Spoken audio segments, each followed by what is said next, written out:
দালি বনাব নাজানে বা দালি কদৰকাৰী বুলি ভাবে তেনেকুৱা মানুহ চাগে খুব কমেই আছে। আমি যিয়ে নাখাওঁ কিয় সদায় যদি বিৰিয়ানী বা তেনেকুৱা ধৰক হেভি খোৱাবোৰ খাই থাকোঁ, কিন্তু তথাপিও শান্তি তেতিয়াহে পোৱা যায় যেতিয়া এমুঠি দালি ভাত খোৱা হয় বা দালি ৰুটি, ঘৰৰ খানা যিটো আৰু ইণ্টাৰনেটত এভেইলেবল পাই যাব আপোনালোকে। তথাপিও ভাবিছোঁ নতুন গৃহিণীসকলৰ বাবে যিসকলে সাধাৰণ দালিটো বনাব নাজানে, সেইটোৰ কাৰণে মই অলপ ৰেচিপি শ্বেয়াৰ কৰোঁ। আপোনালোকে চাব, ৰিচ খোৱাবোৰ পাই যায় ইণ্টাৰনেটত, কিন্তু এনেকুৱা সাধাৰণ খোৱাবোৰ খুব কমেই পোৱা যায়। সেইকাৰণে মই ভাবিলোঁ আজি সাধাৰণ এটা দালি ৰেচিপি শ্বেয়াৰ কৰোঁ, মচুৰ দালিৰ ৰেচিপি। ইয়াতে মচুৰ দালি মই এবাটি ধুই অলপ তিয়াই থৈছিলোঁ, সেইখিনি লৈছোঁ। দেখা পালে অকণমান নহৰু কাটি লৈছোঁ, বেছি নহয় 4-5 টুকুৰামান। তাৰপাছতে এটা বিলাহী কাটি লৈছোঁ আৰু লগতে পিঁয়াজ সৰু চাইজৰ এটা, আৰু এটা জলকীয়া, কেঁচা জলকীয়া, অকণমান হালধি, নিমখ পৰিমাণ অনুসৰি নিমখটো প্ৰথমতে কমাই দিব, নহ'লে পিছলৈ বেছি হৈ যাব পাৰে। সেইকাৰণে অলপমান ধনিয়া গুড়ি আৰু তাতকৈ কম দিছোঁ মই অলপ জিৰা গুড়ি, জাষ্ট অকণমান ইয়াৰ গোন্ধটো আহিবলৈ। তাৰপিছত ইয়াতে এতিয়া মই অলপ এড কৰিম মিঠাতেল, একদম ঘন মিঠাতেল, যিটো আপোনালোকৰ ওচৰত যিটো আছে। মিঠাতেলৰ সলনি আপোনালোকে চয়াবিন অইলটো ইউজ কৰিব পাৰে। তাৰপিছতে হাতেৰে মোহাৰি সানি ল'ম, একদম এনেকৈ সানিম যাতে দালিত মছলা এতিয়াই আধাখিনি লাগি যায়। তাৰপাছতে এনেকৈ মোহাৰি সানি ল'ম। আচলতে বৃহত্তম পৃথিৱীৰ মই ক্ষুদ্ৰতম মানুহ, আৰু ক্ষুদ্ৰ জ্ঞানৰ পৰাই যিখিনি আপোনালোকৰ ওচৰত পাৰোঁ শ্বেয়াৰ কৰোঁ। যদি কিবা ভুল ভ্ৰান্তি হয় আপোনালোকে ক্ষমা দৃষ্টিত চাব।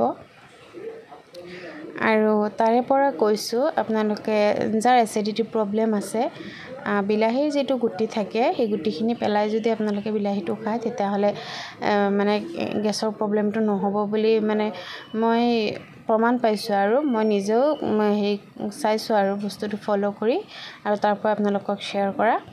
আৰু ইয়াতে ভালকৈ মোহাৰি সানা হৈ যোৱাৰ পাছত ইয়াতে মই পানী দি দিছোঁ 2.5 গিলাচ। সাধাৰণ গিলাচতকৈ মোৰ গিলাচটো সৰু আছিল, সেইকাৰণে ইয়াত 2.5 গিলাচ দিছোঁ। যদি সাধাৰণ গিলাচৰ সমান থাকে, যি গিলাচেৰে আমি পানী খাওঁ, ষ্টীলৰ বা চিচাৰ, তেনেকুৱা হ'লে আপোনালোকে 1.5 কাপ পানী দিব। আৰু মই ইয়াতে নন ষ্টিক চৌকাটোত দি দিছোঁ, নন ষ্টিকহে আহিছে, মোৰ ইণ্ডাকশ্যনটোত দি দিছোঁ। আৰু ইণ্ডাকশ্যনত নন ষ্টিক বস্তু লাগে এইটো চবেই জানে, সেইকাৰণে নন ষ্টিকটো মোৰ পটকৈ আহি গৈছে। আৰু যদি ইণ্ডাকশ্যনত নিদিয়ে কোনো কথা নাই, আপোনালোকে গেছতো চবতে বনাব পাৰি, আৰু এইটোনো নতুন কি কথা। তাৰপিছতে উতলা অহালৈকে মই ইয়াত 1800 ডিগ্ৰীত দি থৈছিলোঁ। উতলি আহি গ'ল, এতিয়া মই ঢাকি ইয়াৰ ফ্লেমটো হেৰিটো কমাই দিম, আৰু যাতে ভালকৈ উতলি আহে, আৰু মই যেনেকুৱা এটা হেৰিত খুজিছিলোঁ তেনেকুৱা যাতে হৈ যায়।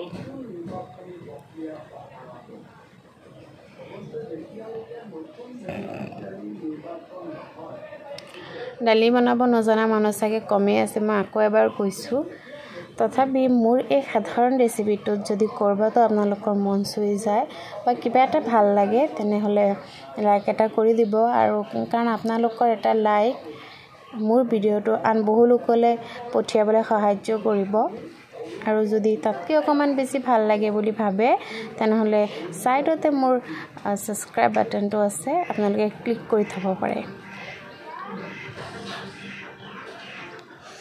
ইয়াৰে মাজতে মই 2বাৰ লৰালোঁ, আপোনালোকে দেখা পালে। আৰু ইয়াতে নন ষ্টিক পেনত সদায় কাঠৰ হেতাৰে লৰালে ভাল।